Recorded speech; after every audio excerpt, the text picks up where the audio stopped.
Olá para você que acompanha o Brasil de Fato nas redes sociais, no nosso programa de rádio também, pelo Jornal Impresso. Eu sou a Amélia Gomes, estou aqui com o Wallace Oliveira, o professor José Luiz Quadros, e a gente está aqui para fazer um debate hoje sobre essa situação aí da América Latina, né, Wallace? Pois é, Amélia. A ideia, então, é conversar sobre o que tem acontecido na América Latina, em especial no subcontinente sul-americano, aí nas últimas semanas, né? A começar pelo Equador, né? Que teve 12 dias de manifestações contra o pacote de medidas econômicas do presidente Lenín Moreno e do Fundo Monetário Internacional. E essas manifestações foram reprimidas com o exército nas ruas, toque de recolher, 8 mortos, mais de 1.300 feridos e cerca de 1.200 pessoas presas. Pois é, Wallace, e no Chile, protestos contra o aumento da tarifa do metrô, puxados sobretudo pela juventude, massificaram, aprofundando uma enorme crise no governo de Sebastián Piñera, responsável por um forte ajuste econômico liberal. O governo decretou estado de emergência e toque de recolher, com 3.000 militares das Forças Armadas e 5.000 policiais caribenhos nas ruas. No Peru, o presidente Vizcarra fechou o Congresso, que respondeu empossando sua vice e desautorizando o presidente.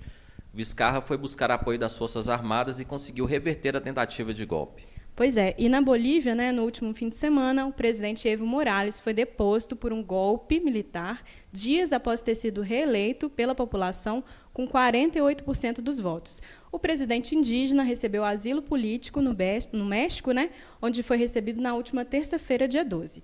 A deposição do Evo foi precedida de uma série de manifestações violentas envolvendo grupos paramilitares vinculados a fundamentalistas religiosos e empresários com aval das Forças Armadas, que no domingo, dia 10, forçaram a renúncia do Evo Morales. Quem assumiu nessa terça-feira, dia 12, foi a senadora Jeanine Áñez, autoproclamada presidenta. Para conversar sobre esses assuntos, recebemos aqui no nosso estúdio da Rádio Brasil de Fato o professor José Luiz Quadros, doutor em Direito Constitucional pela Universidade Federal de Minas Gerais, professor da UFMG e da PUC Minas, professor visitante no mestrado da Universidade Livre da Colômbia, no doutorado da Universidade de Buenos Aires e mestrado na Universidade de La Habana, além de pesquisador da Universidade Nacional Autônoma do México. Bem-vindo, professor. Bom, tudo bem? Eu agradeço muito o convite, a oportunidade da gente conversar, né, sobre esse momento importante, né, que estamos vivendo na história da humanidade. E para a gente pensar a América do Sul, vamos voltar um pouquinho finalzinho do século passado, início desse século, né, 1999, 2000, uma primeira constituição importante, que foi a Constituição da Venezuela, que inaugura um processo de transformação profunda na América Latina. A partir daí, vários governos populares, né, cada um com seu perfil, não há um padrão, uma coisa se falava assim de maneira muito equivocada, errada, é tudo bolivariano, etc. No processo, o processo bolivariano é da Venezuela. E você tem outros processos distintos que vão surgindo, né, a eleição do Lula aqui no Brasil, depois a Constituinte no Equador, a Constituinte na Bolívia, que inauguram estados plurinacionais, que são uma revolução no direito. É importantíssimo isso, porque são o que a gente tem, talvez, de mais avançado, talvez não, com certeza, o que tem de mais avançado em termos de direito da natureza, de reconhecimento da diversidade. Né? Só para a gente ter uma ideia, a Constituição da Bolívia, de 2009, ela traz a convivência de 36 sistemas jurídicos distintos, né, de maneira harmoniosa, não hierarquizada, respeitosa, né, e que traz a base, então, de uma sociedade plural, diversa, radicalmente diversa, né, isso acontecendo também no Equador. E é um momento também onde a gente assiste na América do Sul muitos governos, né, talvez majoritariamente da América do Sul, governos que pensam de forma soberana, que têm um projeto soberano para a América Latina. Aí você tem a criação da Unasul, que foi uma instituição muito importante, a criação da CELAC, da Comunidade de Estados Latino-Americanos e Caribenhos, e o fortalecimento do Mercosul, com a entrada da Venezuela.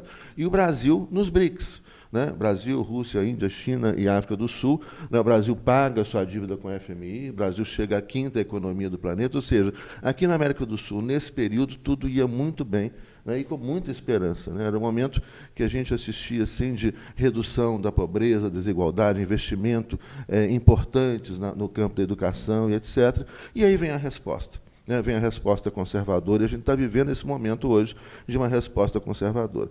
Importante para a gente entender esse momento, né, é que nós estamos vivendo um momento de radicalidade, né? Ou seja, nós estamos vivendo um momento de extrema radicalidade, porque a gente está com crises, que é a crise estrutural do capitalismo, né? Uma crise ambiental gravíssima, muito mais grave do que se pensava anteriormente, né? Que aponta de que é impossível continuar com esse sistema.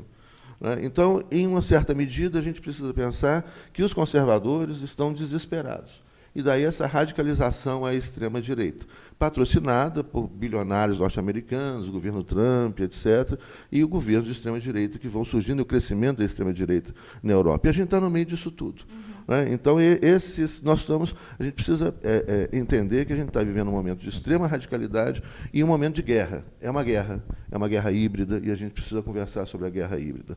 Nós estamos vivendo uma guerra que é uma guerra global, né? E acrescente dentro disso tudo, né, a expansão fabulosa da China, né, que vem como um tsunami, né, do Oriente, com um projeto que tem sido chamado aí na imprensa de Nova Rota da Seda, Sim. onde a China vem inicialmente num acordo de investimentos em 70 países, hoje já chega a mais de 120 países e mais de $1 trilhão de investimento desses países. Isso, então, também ameaça radicalmente a hegemonia norte-americana e a hegemonia europeia. Ô, professor, e o que a gente está falando, né, dessas crises em todos esses países, o senhor deu esse panorama aí do contexto, mas o que o Brasil, como é que está o Brasil nessa história? Assim, se o senhor pudesse trazer para a gente também um pouquinho mais, né? Como que a gente se relaciona com essas crises? Pois é, o Brasil, então, é uma liderança, né, durante o governo Lula, né, e o primeiro governo Dilma, mas especialmente durante os governos Lula. O Brasil é uma liderança, cresce, né, passa a ser um exemplo para o mundo. Né, o Lula ele é uma liderança reconhecida, né, mundialmente, e assim foi recebido, né, por chefes de Estados no mundo inteiro, e o Brasil, então, se destacava nessa liderança. Ele faz parte dos BRICS, né, fazendo parte dos BRICS, ele traz isso, né, investimentos, etc., para a América Latina. Então, nós estamos vendo o Brasil aparece como uma liderança, né, importante nesse momento de expansão, né, e de unidade na América Latina, de crescimento soberano na América Latina. E tudo isso ameaça os Estados Unidos. Então, o que vem em troca? O Brasil é chave aqui na América do Sul, né, pelo seu tamanho, pela sua importância econômica, etc. Então, eles patrocinam um golpe de Estado. Mas os golpes de Estado que acontecem agora, né, como o golpe de Estado no Brasil, antes teve o golpe em Honduras, o golpe no Paraguai, agora o golpe na Bolívia, esses golpes de Estado são feitos de uma maneira muito mais sofisticada do que era feito anteriormente. Não cabe mais, e ninguém engole mais hoje no mundo, golpe de Estado, com tanques de guerra na rua, etc. Obviamente depende do país, depende do contexto, etc. Mas o que a gente tem são mecanismos de guerra híbrida. Então, a guerra híbrida ela é complexa, ela é inaugurada pelo Pentágono, né, e a gente pode ter exemplos de guerra híbrida que acontece, por exemplo, no norte da África, em um determinado período, na Ucrânia, né, agora na Bolívia e no Brasil. E no Brasil foi especialmente sofisticado, porque aqui, além dos elementos comuns da guerra híbrida, né, da mentira, dos fake news, do uso dos algoritmos para manipulação da população, etc., né, a gente teve também a utilização da estrutura do judiciário, né, parte do judiciário, do Ministério Público e Legislativo para efetuar o golpe de Estado e destruir a economia brasileira. Né? Vamos lembrar que a Operação Lava Jato ela compromete gravemente a economia brasileira. Então, aquilo que se inicia com o golpe contra a presidenta Dilma, né, que foi chamado de impeachment, ele prossegue, então, com o governo Temer, depois com o governo atual, e vai se aprofundando, trazendo elementos novos, né, dentro da guerra híbrida, que é o que tem sido chamado de lawfare.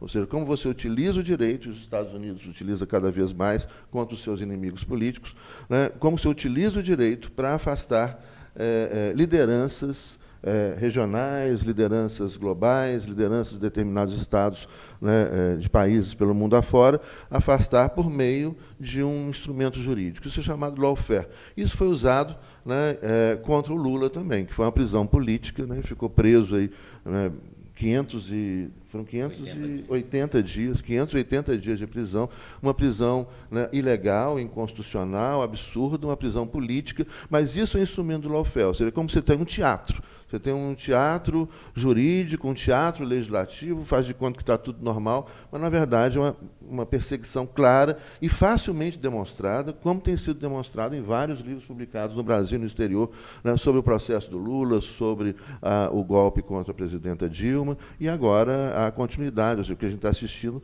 é uma reação da direita e da extrema-direita, né, contra os avanços importantes que nós tivemos com os governos populares na América Latina nesse período que vai do finalzinho do século XX até, vamos colocar aí como um marco disso, até o golpe contra a presidenta Dilma em 2016. Agora, professor, você falou muito bem aí sobre essa série de golpes, né, de novo tipo, que vem ocorrendo no continente. E em outros lugares do mundo também, necessita a Ucrânia, houve uma tentativa frustrada na Turquia, né?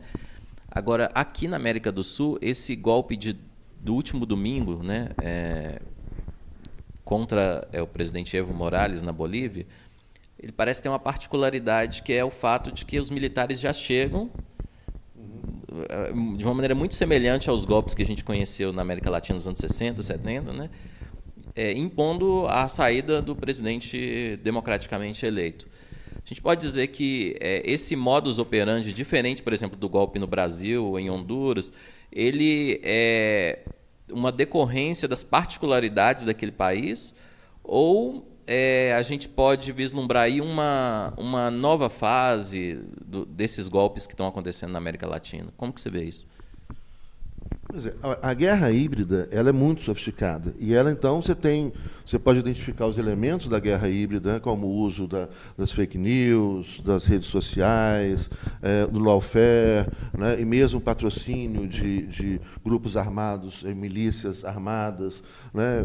Você teve um confronto na Ucrânia e um confronto também que se vislumbra agora na Bolívia, mas você tem um pacote, ou seja, é uma montagem de uma estrutura de guerra, levando em consideração a realidade de cada país. Uma coisa que é interessante, você tem a participação, principalmente das forças policiais, inicialmente até mais do que o Exército, de grupos fundamentalistas religiosos cristãos, tanto um fundamentalismo evangélico como um fundamentalismo católico também, né? Então você tem ali um perfil novo, que é adequado à realidade da Bolívia, né? A gente viu cenas grotescas, grosseiras, horrorosas, por exemplo, de um oficial do Exército, né, fazendo o maior discurso como se fosse um cristão, um crente, quer dizer, ele rompe com a ordem constitucional, rompe com um governo legitimamente eleito, que estava sendo reeleito. Eles utilizam, para forçar a renúncia do Evo Morales, dos seus ministros, do vice-presidente, eles sequestraram familiares, né, invadiram a casa da irmã do Evo Morales, botaram fogo na casa do Evo Morales, botaram fogo na casa do vice-presidente, queimaram uma biblioteca de 50 mil livros. Né? É a barbárie de um fundamentalismo ridículo, que de cristão não tem nada, diga-se isso. Né? Cristão não faz arminha e cristão não defende violência. Né? O cristianismo é a defesa do amor, né, e da paz. Então, esses caras que se dizem cristãos são cristãos, coisa nenhuma. É um fundamentalismo fascista, né, onde tem a participação da polícia, das Forças Armadas, né, e de grupos chamados religiosos cristãos fundamentalistas. Agora, uma coisa que é um recado muito importante, não vai ser como antigamente, porque não tem um ambiente no mundo para fazer isso. Ou seja, os militares não vão ficar no poder, né, e não vão ficar com um tanque de guerra na rua. É a coisa mais sofisticada. Então, esses caras que chegaram agora ao poder, né, e a OEA já avisou, lembrando que a OEA, né, tem sido historicamente ponta de lança dos interesses norte-americanos, né, a OEA já falou, olha, queremos novas eleições. Então, eles vão fazer novas eleições, mas essas eleições direcionadas para um líder de direita que faça o jogo deles. A gente já viu isso em outros lugares, a gente viu isso no Brasil. Né? A gente viu isso antes no Paraguai, onde eles dão um golpe e depois fazem novas eleições. Isso aconteceu em Honduras também. Dão um golpe, fazem novas eleições direcionadas. Eu falo, agora tem um governo eleito, legítimo, cara de direito, que vai fazer então, a política neoliberal que a gente está assistindo aqui no Brasil, destruição dos direitos sociais, da previdência, da saúde, né, da educação pública, das conquistas todas que ocorreram, né, nesses últimos 15, 20 anos, né, dependendo do que a gente leva como referência. Enfim, é isso aí. A gente é sofisticado. E, mais uma vez, eu repito, a gente precisa tomar consciência, nós estamos no meio de uma guerra. Há uma guerra em curso. Né? E, muito importante, né, nós estamos reagindo. As forças democráticas reagem, o povo reage, está reagindo. E esses caras vão passar, vão perder. Aproveitando que o senhor tocou nesse ponto, professor, há um consenso, né, um conceito de que esse avanço progressista na América Latina está chegando ao fim. Mas aí eu queria saber a avaliação do senhor com essas crises, com essas manifestações populares, né, com essa série de movimentações, né, que o povo anda fazendo por todos esses países. Qual que é a sua avaliação? Esse ciclo realmente chegou ao fim? Ou como que o senhor avalia isso? De jeito nenhum. Não chegou ao fim, não. Está apenas começando. Né? Ele começou em 99, 2000. O que a gente está vivendo, é lógico, você está pensando, é um jogo, nesse jogo político e nessa guerra híbrida, né, é óbvio que o outro, né, jogador, né, vai também praticar atos. Né? Ou seja, ele vai responder, ele vai reagir. Então, a gente está vivendo essa reação. Mas é bem perceptível que é uma reação desesperada, porque eles estão radicalizando de forma desesperada. Né? Então, e muito importante a gente visualizar a fantástica resistência do povo na América Latina. Vamos falar da América Latina, a gente podia falar pelo mundo afora, mas da América Latina. Os milhões de chilenos nas ruas... esqueci a capital do Chile, nas ruas de Santiago. Isso foi lindo, lindo, está sendo lindo, porque eles continuam nas ruas de Santiago. Né? Uma greve geral com 2 milhões de pessoas. 2 milhões de pessoas. Isso é lindo. Né? Ou seja, e contra um governo que era mostrado, né, pela mídia manipulada, né, que era como um sucesso. Né? O Chile é um sucesso econômico, o Chile está crescendo a 5%. E, com tudo isso, está crescendo a 5%, mas crescendo para quem? Quem é que está ganhando esse dinheiro? Quem que está usufruindo disso? E a gente está vendo agora a enorme insatisfação do povo chileno com esse sistema neoliberal, que aumenta a desigualdade, que é violento, né, que é desigual. Então, e colocando outros elementos machistas, homofóbicos, como é a direita e a direita fascista. Então, a gente vê, é muito bonito a reação também do povo equatoriano, a gente não pode deixar de ver isso. A resistência indígena no Equador, eles expulsaram o governo traidor do Lenin Moreno, porque o Lenin Moreno ele foi eleito com o apoio do Rafael Correia para dar continuidade a uma política social e, de repente, ele rompe com isso, recebe a visita do presidente dos Estados Unidos, logo depois começa a fazer políticas neoliberais, acabar com direitos sociais, e o povo reage maravilhosamente, com coragem, né, e toma a capital, Quito. O governo tem que fugir para Guayaquil. Né, a eleição na Argentina, do Fernandes, e o povo argentino nas ruas, né, a vitória da esquerda no primeiro turno no Uruguai, né, mantendo um governo que já vem aí há 15 anos de transformações sociais importantes e democráticas no Uruguai. Enfim, nós estamos ganhando isso. Eles é que estão desesperados. Eles não podem tentar colocar na cabeça da gente, não, eles estão desesperados. E mesmo porque o mundo que eles construíram deu água, acabou, não tem jeito. Está um aquecimento global aí muito pior do que se imaginava, uma crise estrutural radical do capitalismo, o aumento da desigualdade, da insatisfação, que se manifesta também pela Europa, né, e pelo mundo afora, pela Ásia, etc. Então, o desespero é deles. Né, e eles vieram com tudo. Né, mas vamos acompanhar, porque a capacidade de resistência e o que a gente tem visto, né, e aí só não vê, porque a maioria só não vê, porque a mídia brasileira, a grande mídia brasileira, mente, encobre, distorce, né, grosseiramente. Chegam a falar que na Bolívia não houve golpe. Né, isso é ridículo. Os caras sequestraram, enfim. Mas tenho certeza de que o momento é de avanço das conquistas populares para a construção de um outro mundo necessário e possível né, e que vai ser construído, porque esse mundo que eles construíram é que é impossível. É impossível de ser sustentado ambientalmente, moralmente, eticamente, juridicamente, em qualquer aspecto, né? Então, tem muita esperança no que está acontecendo e na nossa capacidade de luta e de vitória. E essa esperança, ela também tem a ver com o Brasil, ou seja, toda essa movimentação contraditória, né, esse momento de indeterminação da política mundial, tem apontamentos também para a situação brasileira, para a possibilidade de superação do golpe no Brasil? Sim, sim.